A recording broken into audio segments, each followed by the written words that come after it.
Thanks for downloading analysis from the BBC. Gentrification, the process of neighbourhoods rapidly going up market, is occurring in cities right across the UK. But can and should policymakers control it if it goes too far? Here's David Baker.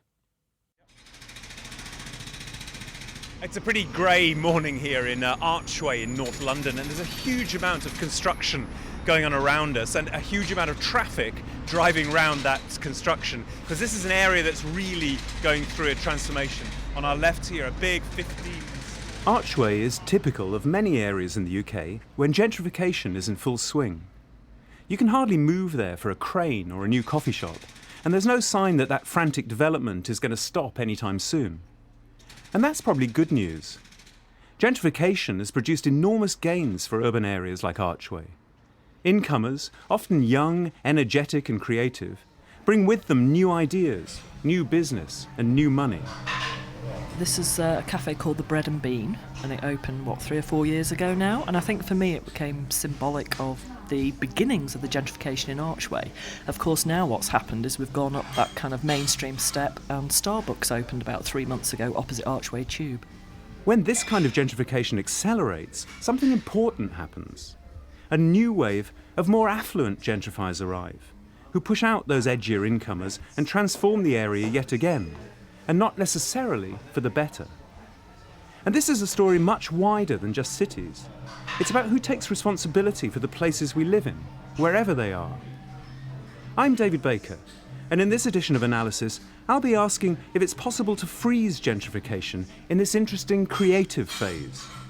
Or will a rising property market create more and more streets that are wealthy, bland and soulless? Time for an artisan coffee with Loretta Lees, an urban geographer from Leicester University and an authority on gentrification. Well, I think if you look at the kind of literature on gentrification, it talks about the kind of classic gentrification where independent, kind of organic coffee shops would get involved. But then it becomes the more expensive kind of gentrification that's more sanitising. To give you an example, so the house next door to me on my street was owned by an old Irish couple who'd lived there since 1952, bought it for £1,000. The guy died, and then his wife decided she'd better live with her daughter, so they sold the house off. So the woman who has bought the house is in media. She bought the house for $900,000 and then completely gutted it. So she ripped out all the chimneys, put in wood-burning stoves, the real kind of typical gentrifier aesthetic.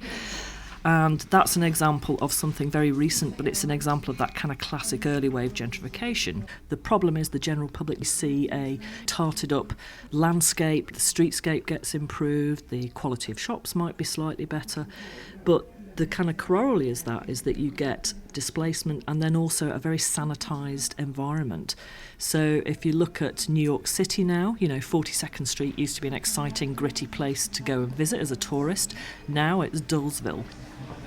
And it's not just a matter of how chic an area is, or how many quirky coffee shops it has. Gentrification raises really fundamental questions about how we live. Depending on how rapidly the process of gentrification occurs, then the spaces are going to be more homogenised, so you'll be tending down the line to mix more with people like yourself. So, of course, you don't get to meet people who are different to you or other than you on the street, which is actually really important in terms of democracy, in terms of, us having feelings about our fellow citizens and things like that. Why does all of this matter? I think it matters because this is one of the biggest urban processes happening worldwide, and here it's happening in London on our doorstep. It matters if low-income groups are displaced out of cities and we end up living in a homogenous kind of upper-income block. We end up with London as Paris, so Paris has a kind of wealthy core and then all the social problems get pushed out to the banlieues. Is that really what we want for London as well? This way of thinking has been shaped by a hugely influential thinker in this debate, Richard Florida, a professor at the University of Toronto. He's long argued that diversity is not only good for democracy, it's good for business too. The more diverse a city or neighborhood is, the higher the fraction of foreign-born people, the more open it is to immigrants, the more open it is to the gay and lesbian community, the more it's a place where artists and cultural creatives, who may not have the most money in the world, my bohemian factor, the more it is open to those places, the more economically thriving, and in particular, the more innovative it is, But the worry now is that with the massive back to the city movement that's occurred in London, of course, but New York City, San Francisco, and a few others, as affluent people, financial people, oligarchs, plutocrats, I could go on, the list is innumerable. But as the city becomes invaded by these very wealthy groups, who, and they're not buying an apartment or a house to live in, they're buying it as a new class of financial asset. And often these neighborhoods are dark. The worry is that this process of this massive infusion of the global super rich actually begins to dilute this diversity, wash out this diversity, and make these neighborhoods more and more homogeneous, less diverse, and begins to dampen down and dullify this creative impetus, which is in fact the cornerstone of great urban neighborhoods and great cities. And he says the real danger is that cities will become the exclusive preserve of the super rich. We are living in an age of winner-take-all urbanism. A very few number of cities, a handful or two of cities in the world economy, are benefiting. And within those cities, their premier central neighborhoods are becoming essentially gated and gilded communities for the wealthy. And the wealthy, the global super rich, the plutocracy, are pushing out the wealthy of that society, the artists and creatives, and eventually they'll push out the techies too. Florida has been making this argument for more than 20 years, and he's backed up his thesis with good data. And what's significant is that pretty much everyone else has come to agree with him. Wir erreichen jetzt den Bahnhof Berlin-Südkreuz. So, if this juggernaut of gentrification can lead to dull, sanitised and economically doomed cities, where do we look for clues about how we can put the brakes on? Well, one answer is Berlin, a city that comes up a lot when you ask people about how to manage gentrification. This is a city with a remarkably highly regulated property sector. 85% of flats here are rented, and tenants are often guaranteed security for life.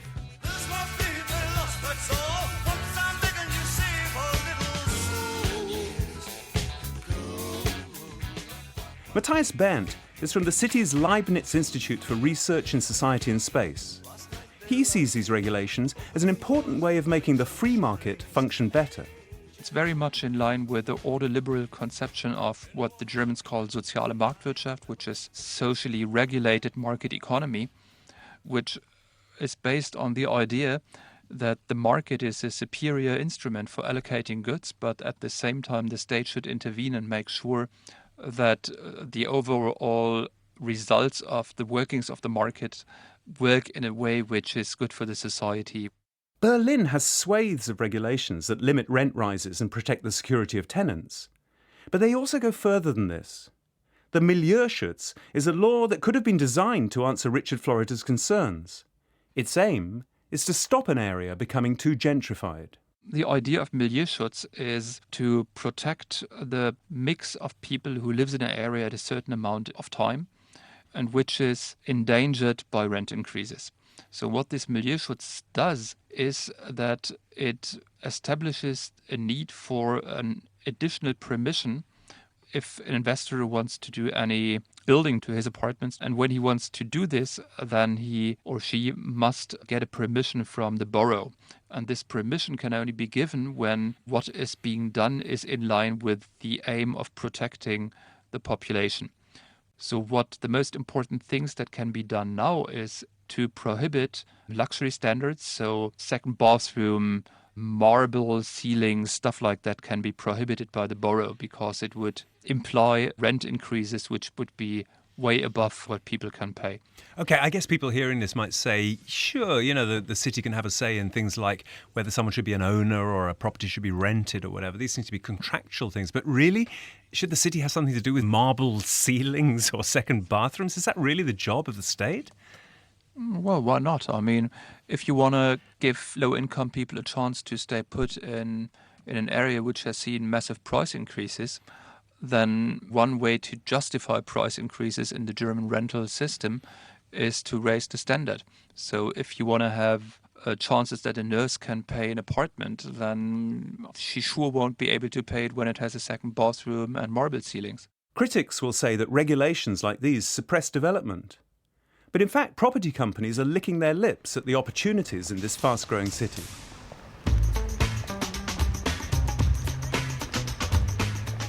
And a city that's following a similar trajectory in the UK is Manchester, whose centre's been transformed since an IRA bomb devastated the area in 1996. Standing in Manchester's northern quarter, you can really see the positive effects of gentrification. This is an area that used to be pretty run down, but all around us now are funky little businesses like independent coffee shops, cool little silversmiths, a bookshop, a printer's. There's even a cat cafe where you can go and have a latte with a load of feline friends. So how do you bring about a transformation like this? Well, one person to ask is the man who's been in charge of this city for about the last 20 years, Sir Richard Leese, leader of the council and one of the most influential local politicians outside London. If you were to come to Manchester 25 years ago, you would have found round about 500 people living in the city centre. It was not a place where people lived. Over the past 25 years, but particularly over the last decade, it's gone to over 25,000 people and is continuing to accelerate very rapidly. There are different neighbourhoods within the city centre, even though it's quite a compact city centre. The northern quarter is often described as sort of the bohemian quarter, or the quarter with a bit of an edge. It also has the advantage in that it's not a quarter and it's not in the north, so which adds to that little bit of being a little bit different. Mm-hmm. And, like his counterparts in Berlin, Richard Leese sees his job as preserving the mix of people who live and work in the city centre. I think one of the strengths of Manchester is its diversity, and I think all the evidence suggests that the more diverse your city, the more likely you are to be successful. So maintaining that diversity is really, really important to us. Clearly, part of that diversity comes from people on low incomes moving into the city who want to make something of themselves, want to make something of their families, and we need to make sure that we maintain space for low-income families. Would you like to be running a strategy which is a bit like perhaps happens in Berlin, for example, quite a rigorous regulatory environment here, which actually does keep rents down by law, if you like, by regulatory agreement? Certainly in terms of the private renters sector, we would like to have a very much tougher regulatory framework for that. Certainly, we'd also like to use what's effectively the bottom end of the market, housing benefit, which it tends to be a part of the economic equation around there, as a way of investing in housing rather than simply translating into profits for what are often not very good landlords. If you'd like to find out more about the part housing benefit plays, have a listen to our edition of Analysis on the subject on the BBC iPlayer. The Labour leader of Manchester City Council, Sir Richard Leese, may want more powerful tools to deal with the negative effects of gentrification. But from an alternative point of view, I've come to the place where gentrification as a term was first invented. This is the Royal Borough of Kensington and Chelsea, and I've come to see the Conservative leader of the council, Nicholas Paget-Brown. I think what we need are mixed communities. I think it's very dangerous if a place becomes actually not a neighbourhood at all, but just units of housing. Even on this side of the political divide, you find sympathy with Richard Florida's concerns about gentrification, including the idea that parts of cities will just stagnate. What about the bits of the borough that people are talking about that are becoming silent, if you like, these famous streets where the lights aren't on anymore, where people are just bought for investment rather than for living? Well, that's harder to deal with because you're then dealing with a private property transaction, and you're quite right, people from overseas make a purchase of a flat somewhere in the leafier part of the borough, and then it's really not their intention to live in it. The house is under-occupied, and the borough has certainly suffered from that. At the last census, I think we were the only borough in London which didn't see a net increase in population. You've got a strange situation here. Here's a borough where there's quite a lot of housing need, and there's actually quite a lot of empty houses. And do you wish, as a council leader, you had a better tool to adjust that? I don't think I want a power to stop people buying in the private sector, but I do think it's important that we use our own assets as effectively as we possibly can to ensure that we have a balanced community of people who actually live here, who are working here in the borough. That's the duty of the council. It's not really the duty of the council to try and interfere with private markets, and if people want to pay very, very inflated and enormous prices for relatively small properties, that's a matter for them. Kensington and Chelsea is a true blue Tory council, and Paget-Brown's cautious about bringing in Berlin-style regulations. But he does have areas of real poverty to worry about, especially among the social housing estates in the north of the borough. To address these, he's becoming a developer himself, one with an emphasis on the idea of placemaking. Placemaking is a buzzword in the urban development world at the moment. It means building with an eye to the look and feel of a neighbourhood, as well as to its basic amenities. It's redesigning and rethinking to make a more attractive neighbourhood, perhaps not to be frightened of the old idea of a street with a garden or a square or a public place where mum can keep an eye on what's going on outside, where neighbours can keep an eye on each other.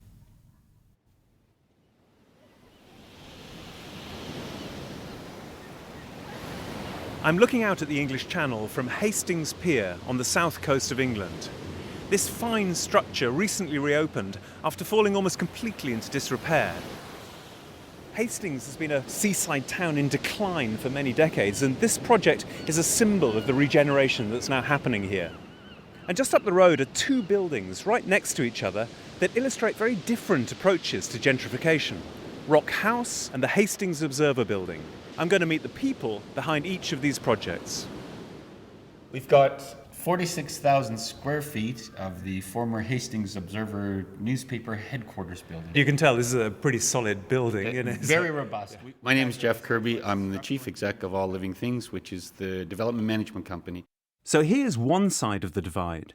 Jeff sees gentrification as both a natural process and a commercial opportunity. So we have a plan to do 49 loft apartments, and specifically targeted at young professionals and creatives who are, working as people do now, 2 days in London, 3 or 4 days a week in Hastings, connecting digitally.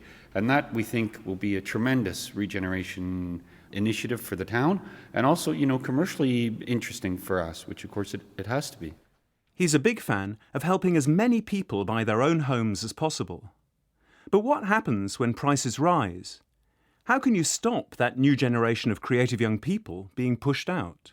Well, I'm not sure if we need to stop it happening. I mean, I would argue from a kind of an urban design and urban economics point of view that this is a natural life cycle of urbanism, and that those very creative people who've created the value in the first place will move on and create value elsewhere. And he says, the real problem is buy-to-let landlords who deny people their chance of getting their foot on the housing ladder. This goes completely against the whole principles on which I would want to operate. What we need to do is create greater housing supply and more equity amongst first-time homebuyers to get them into home ownership in the first place. And the way to do that is to create more housing. We need to do high-density, mixed-use, urban densification, and we need to get these projects through the pipeline faster. That's it.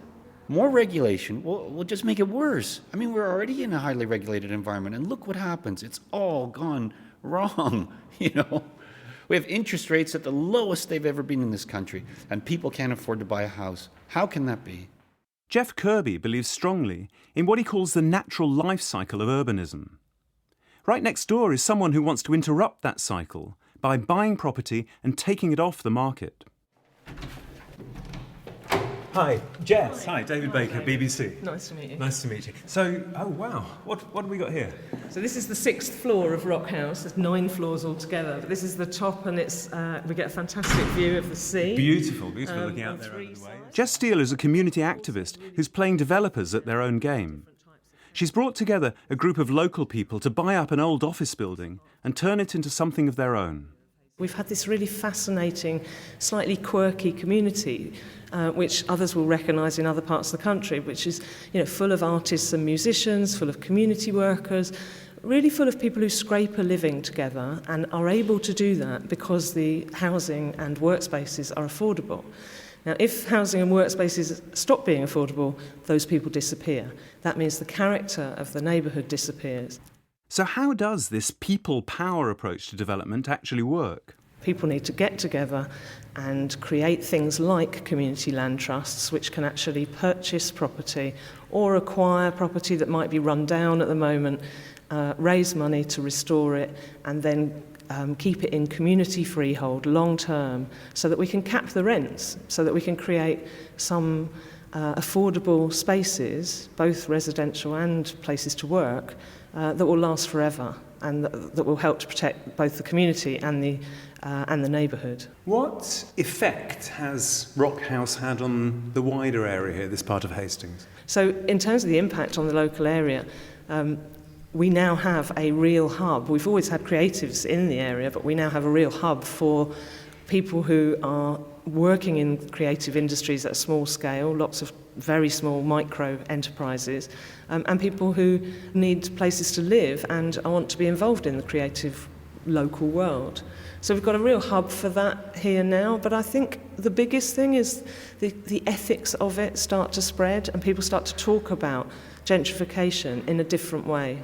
But I think it's got to be beyond regulation. We have to take action, and the way to do that is to buy property, or at least acquire it in whatever way you can, and take it off the market.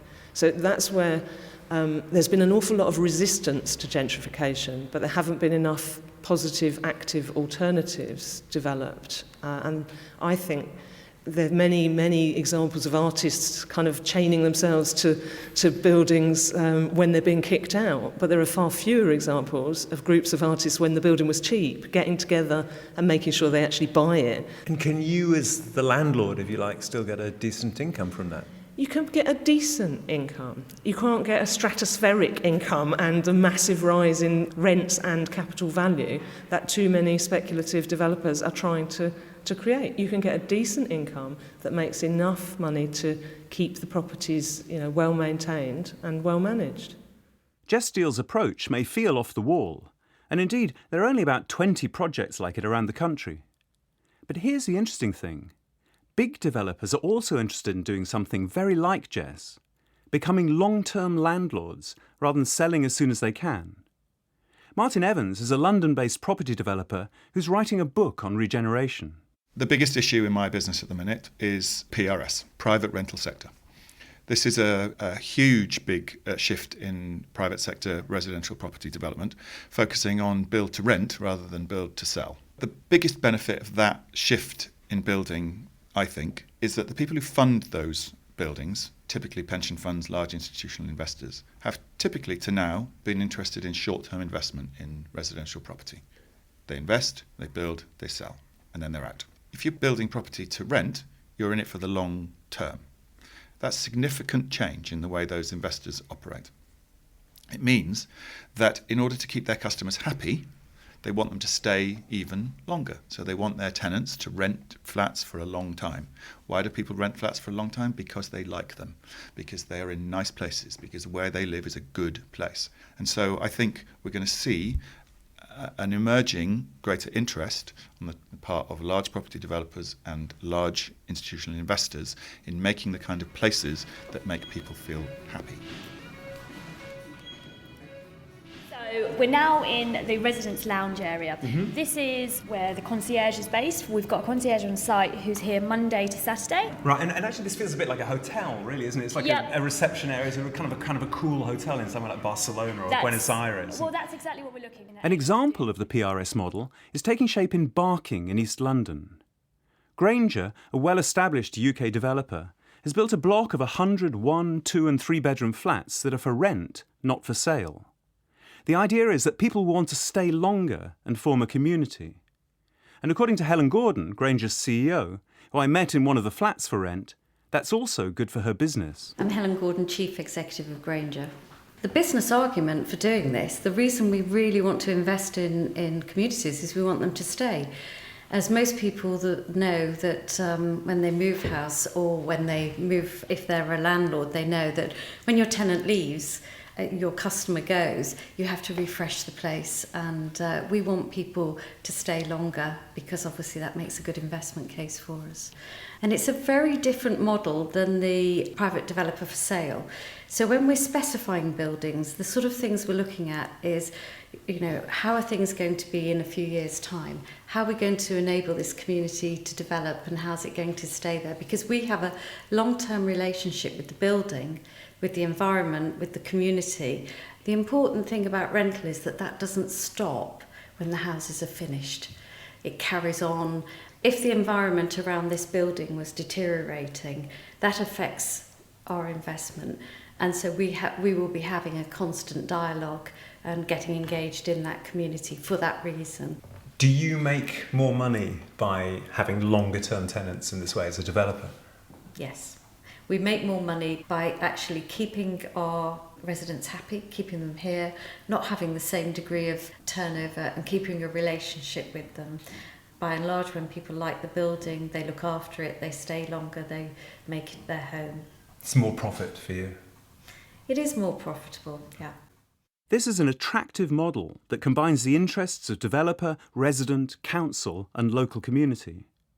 But in the property world, money talks. And although Helen Gordon may be happy with the revenue she's seeing, sometimes it's hard to resist the quick returns that a rising market can offer.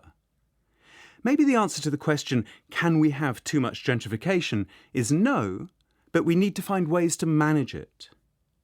I've heard a lot of views about how to make that happen, from Berlin's regulations preventing marble ceilings to Jeff Kirby's call for an unleashed free market. Richard Florida, the most powerful critic of the effects of gentrification, argues that the answer lies in politics. We need to make sure that cities continue to be vehicles for innovation and economic growth. But we also need to ensure that cities, this great diversity, this great clash and clamor of cultures, classes, ethnicities, races, can continue in cities. So we're going to have to see cities as vehicles for redistribution. We're going to have to make sure that service workers are paid enough to live in cities. We're going to have to make sure that people have access to affordable housing. And that's not just going to be provided by the market. That's going to have to be provided by the public sector and social housing. So the reason I'm optimistic is that the new urban crisis, this new kind of urbanized capitalism, makes society's fissures and fault lines, its contradictions, evident in the city itself. In the old model of capitalism, the wealthy were in the suburbs, the poor were in the cities were the hole in the donut, they could be ignored, they could be bypassed. But now, whether you're the mayor of London or New York or San Francisco or Boston, wherever you are dealing with the fundamental problems of wealth and poverty, of class division, all the things we've been talking about. So what gives me great hope is that it's hard for the wealthy to capture a city entirely. Personally, I'm not so sure. Politics is a very short-term game, and mayors and politicians tend to move on. Instead, I think it'll take a change in attitude. We need to stop seeing all developers as villains, out to make a quick buck. And in this country at least, we need to get over our obsession with owning our own homes. Something that already seems to be happening.